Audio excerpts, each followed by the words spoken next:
Hello friends, मैं हूं रचना। आप देख रहे हैं नियर टू सक्सेस।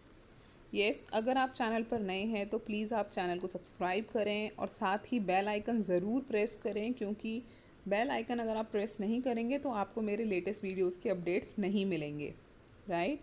और चैनल पर बहुत सारे कंपटीशन रिलेटेड वीडियोस अपलोडेड हैं, स्कॉलरशिप प्रोग्राम्स भी हैं जिनके लिए आप अप्लाई कर सकते हैं। लास्ट डेट अभी पेंडिंग है। तो इस वीडियो में हम बेसिकली बात करने वाले हैं free education in Germany, right. Full detailed बात करेंगे। सबसे पहले हम बात करेंगे कि इसकी एलिजिबिलिटी क्या है, क्या आप जर्मन एजुकेशन के लिए एलिजिबल हैं। नेक्स्ट पॉइंट हम बात करेंगे एक्सपेंसेस की। थर्ड पॉइंट हम बात करेंगे प्रोसीजर की। तो एक एक करके सारी चीज़ों को समझते हैं। जैसा कि आपने थंबनेल में देख लिया होगा, थंबनेल में लिखा हुआ है फ्री एजुकेशन इन जर्मनी। तो मैं आपको एक चीज़ क्लियर कर दूं कि फ्री एजुकेशन जर्मनी से क्या मतलब है कि आप अगर वहाँ पर एजुकेशन के लिए अप्लाई करते हैं तो आपको सिर्फ ट्यूशन फ़ी देनी होगी, जो कि सिर्फ होगी 200 to 300 यूरोज़, राइट। इसके अलावा आपको कॉलेज में कोई फ़ीस सबमिट नहीं करनी, यूनिवर्सिटी में कोई भी फ़ीस सबमिट नहीं करनी है। सबसे पहले हम ये समझेंगे कि जो यूनिवर्सिटीज़ होती हैं ना, वो दो तरीके की होती हैं जर्मनी में। एक होती हैं पब्लिक यूनिवर्सिटीज़, एक होती हैं प्राइवेट यूनिवर्सिटीज़। तो पब्लिक यूनिवर्सिटीज़ को समझने के लिए आप ऐसे समझ सकते हैं जैसे कि हमारे इंडिया में गवर्नमेंट कॉलेजेस होते हैं, राइट। तो अब वहाँ पे पब्लिक यूनिवर्सिटीज़ में क्या होता है कि आपको अपॉर्चुनिटी दी जाती है कि अगर आपका स्कोर अच्छा है, आपके ग्रेड्स अच्छे हैं, तो आप वहाँ पर ट्यूशन फ़ीस देकर पढ़ सकते हैं, फुल एजुकेशन ले सकते हैं। ये तो हो गई एजुकेशन की बात, पब्लिक यूनिवर्सिटीज़ की बात। प्राइवेट यूनिवर्सिटीज़ में क्या है कि वहाँ पर तो 50 to 60,000 यूरोज़ जाते हैं, जो कि खुद में ही बहुत बड़ा अमाउंट हो जाता है, राइट। तो अब हम बात कर लेते हैं एलिजिबिलिटी की, कौन जर्मनी के लिए अप्लाई कर सकता है, जर्मनी एजुकेशन के लिए अप्लाई कर सकता है। तो हाँ, आप 12th के बाद भी अप्लाई कर सकते हैं, ग्रेजुएशन के बाद भी अप्लाई कर सकते हैं। ग्रेजुएशन के बाद अगर आपको 1 या 2 साल का एक्सपीरियंस है तब भी आप वहाँ के लिए अप्लाई कर सकते हैं, राइट। अब अगर आप मान लो 12th के बाद अप्लाई कर रहे हो ग्रेजुएशन के लिए, बैचलर्स के लिए वहाँ पे अप्लाई कर रहे हो, तो सबसे पहले आपको ध्यान रखना है कि आपकी एज अंडर 18 नहीं होनी चाहिए। इस केस में आपको जर्मनी अलाउ नहीं करेगा जर्मनी आना, क्योंकि आप अपने एक्सपेंसेस, आप वहीं वर्क नहीं कर सकते। ये सारी चीज़ों को देखते हुए जर्मनी आपको अलाउ नहीं करता है, राइट। सेकेंड थिंग, अगर आपके वहाँ पे कोई रिलेटिव रहते हैं तो आप वहाँ के लिए अप्लाई कर सकते हैं, आपको परमिशन मिल जाएगी। अगर आपको 12th के बाद जर्मनी शिफ्ट होना है एजुकेशन के लिए, तो आप क्या करेंगे, आप जर्मन लैंग्वेज सीखेंगे, राइट। 2 लेवल्स, स्टार्टिंग के 2 लेवल्स आपको क्लियर होने चाहिए।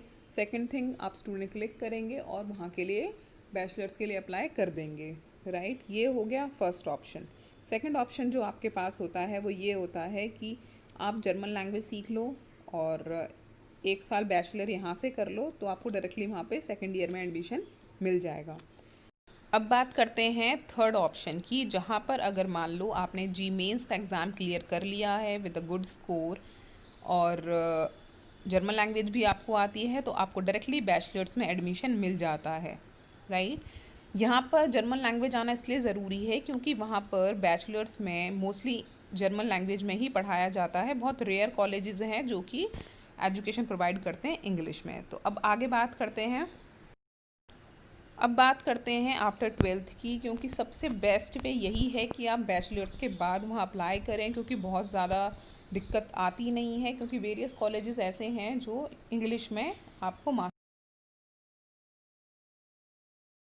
सबसे पहले अपने ग्रेड्स चेक करेंगे। ग्रेड्स जो होंगे आपके वो 75% प्लस होने चाहिए, ठीक है, तो आप अप्लाई कर पाओगे।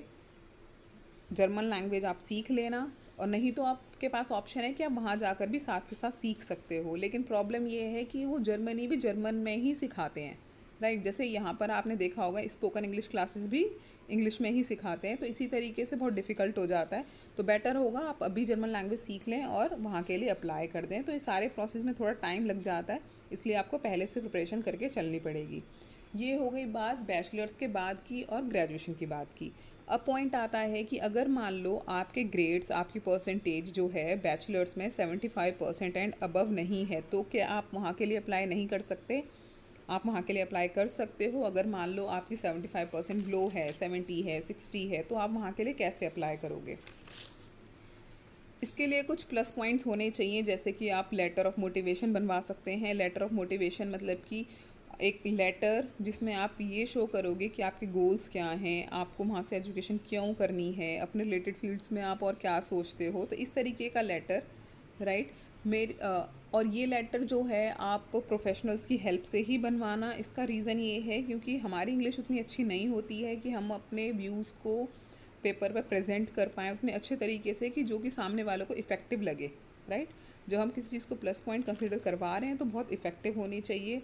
सेकंड थिंग, अगर आप लेटर ऑफ रिकमेंडेशन बनवा सकते हैं अपने कॉलेज के प्रोफेसर से, 3-4 लेटर ऑफ रिकमेंडेशन बनवा लीजिए तो आपको इसका प्लस पॉइंट मिलेगा। अगर आप इंटर्नशिप कर सकते हैं या आपने इंटर्नशिप करी हुई है तो आपको इसका एडवांटेज मिलता है। आपके पास कम से कम एक इंटर्नशिप तो होनी चाहिए, ज़्यादा भी होंगी तो गुड। कुछ कॉलेजेस इंटर्नशिप करवाते हैं, कुछ कॉलेजेस इंटर्नशिप नहीं करवाते हैं, तो जो नहीं करवाते हैं वो वर्चुअल इंटर्नशिप भी कर सकते हैं, ऑनलाइन घर बैठ के इंटर्नशिप कर सकते हैं और फिर वहाँ के लिए अप्लाई कर सकते हैं। अब बात करते हैं पब्लिश पेपर्स की।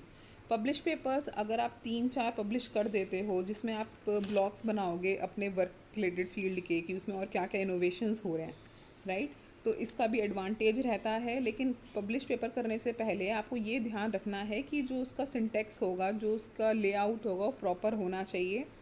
अगर आपको समझना है तो आप रिसर्च गेट एक साइट है उस पर जाकर चेक कर सकते हैं, पबमेड एक साइट है आप उस पर भी चेक कर सकते हैं, तो आपको आइडिया मिल जाएगा। अब नेक्स्ट पॉइंट आता है कि वर्क एक्सपीरियंस का आपको उसमें वहाँ पे एडवांटेज होगी या नहीं होगी। अगर मान लो आपने ग्रेजुएशन के बाद में 2 या 1 साल की जॉब की है, राइट, तो आपको जर्मनी इस चीज़ की एडवांटेज देती है, राइट। आपने वर्क सीखा हुआ है तो बैचलर्स के बाद अगर आपको 1-2 साल का वर्क एक्सपीरियंस है तो ये बहुत बहुत ज़्यादा वेटेज डालता है आपके एडमिशन प्रोसेस पर। नेक्स्ट आ जाते हैं एक्स्ट्रा करिकुलर एक्टिविटीज़ पर। तो अभी तक आपने जिन जिन चीज़ों में वेरियस फील्ड्स में अप्लाई किया हुआ है, पार्टिसिपेशंस आप करते हो, चैनल के थ्रू भी आप बहुत सारी चीज़ों में पार्टिसिपेट करते होगे, तो ये सारी चीज़ें आपके सर्टिफिकेट्स वहाँ पर काम आ जाते हैं कि आप कितने मल्टीटास्किंग हो, टैलेंटेड हो, तो आप उनको भी दिखा सकते हो, तो उससे भी आपको प्लस पॉइंट मिलेगा, वेटेज डालेगा। आईलेट्स का स्कोर आपका 6+ भी होगा तो चल जाएगा, 6+ बैंड होगा, कोई प्रॉब्लम नहीं है, चल जाएगा, तो आप उसको लेकर भी अप्लाई कर सकते हो। तो ये थे कुछ हमारे पास 7-8 पॉइंट्स उस केस में जब आपकी परसेंटेज 75% एंड अबव नहीं है। तो आई होप इतना आपको क्लियर हो गया होगा कि कैसे कैसे अप्लाई कर सकते हैं, क्या क्या एलिजिबिलिटीज़ हैं वहाँ पर अप्लाई करने की। अब नेक्स्ट हम बात जो करेंगे वो बात करेंगे एक्सपेंसेस की। अब देखो एक्सपेंसेस जो होते हैं, आपका हाउस रेंट होगा, राइट, एंड आपका जो भी खाने पीने का खर्चा होगा वो होगा, तो वो सारी चीज़ें आपको खुद से हैंडल करनी होंगी, तो उसका बहुत ज़्यादा खर्चा नहीं आता है। बट ये भी डिपेंड करता है पर्सन टू पर्सन कि आपके एक्सपेंसेस कैसे हैं, राइट। नेक्स्ट हम बात करने वाले हैं प्रोसीजर की। तो आप अगर वहाँ के लिए अप्लाई कर रहे हो, जर्मन के लिए अप्लाई कर रहे हो, आपकी एलिजिबिलिटी फुलफ़िल हो रही है, एलिजिबिलिटी क्राइटेरिया फुलफ़िल हो पा रहा है, तो आप कैसे अप्लाई करोगे। सबसे पहली बात, अगर आपको कोई डायरेक्टली कांटेक्ट करता है और बोलता है कि मैं यूनी असिस्ट यूनिवर्सिटी से बोल रहा हूँ और मैं आपका एडमिशन जर्मनी में करवा दूँगा, तो ये यूनी असिस्ट यूनिवर्सिटी का काम नहीं है, वो किसी को कॉल कर कर नहीं बुलाते हैं, राइट। आपको वहाँ पर ऑनलाइन अप्लाई करना होता है। यूनी असिस्ट बेसिकली है क्या, ये एक गवर्नमेंट बॉडी है जिसके अंडर कुछ 80% पब्लिक यूनिवर्सिटीज़ आती हैं। ये एक ऑर्गेनाइजेशन है जिसको बेसिकली बनाया ही इसीलिए गया है कि वो सारे एडमिशन प्रोसेस को हैंडल करे, सारे एप्लीकेशन प्रोसेस को जज करे, कौन कौन क्राइटेरिया फुलफ़िल कर रहा है, किसको एडमिशन देना है, ये सारा काम होता है यूनी असिस्ट यूनिवर्सिटीज़ का। तो अब यूनी असिस्ट के बारे में समझ लेते हैं। सबसे पहले आपको क्या करना पड़ेगा, यूनी असिस्ट यूनिवर्सिटी के पर आपको एक अकाउंट बनाना होगा, अकाउंट फ़ाइल करना पड़ेगा, जिसमें आप कुछ 6,000 रुपीज़ तक लग जाते हैं, 6 to 7, राइट। आप कन्वर्ट करके देख लेंगे।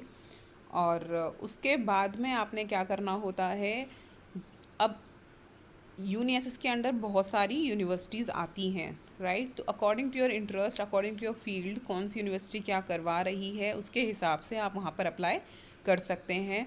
हर एक एप्लीकेशन फॉर्म के लिए आपको 30 यूरोज़ पे करने पड़ेंगे। तो 75 तो वन टाइम हो गया जब आप अपना अकाउंट बना रहे हो, बट हर एक एप्लीकेशन के लिए आपको अलग से 30 यूरोज़ पे करने पड़ेंगे। तो ये तो हो गया हमारा कि कैसे आपको वहाँ के लिए अप्लाई करना है। नेक्स्ट वीडियोस में हम ये बात करेंगे कि क्या आपको कंप्लीट स्कॉलरशिप मिल सकती है इसके लिए, और क्या क्या बेनिफिट्स ले सकते हैं आप, क्या क्या एप्लीकेशन प्रोसेस रहेगा आपका, right.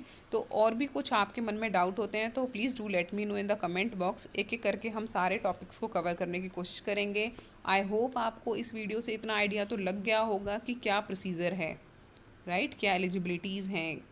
So this was the video and wait for the next video. Thank you.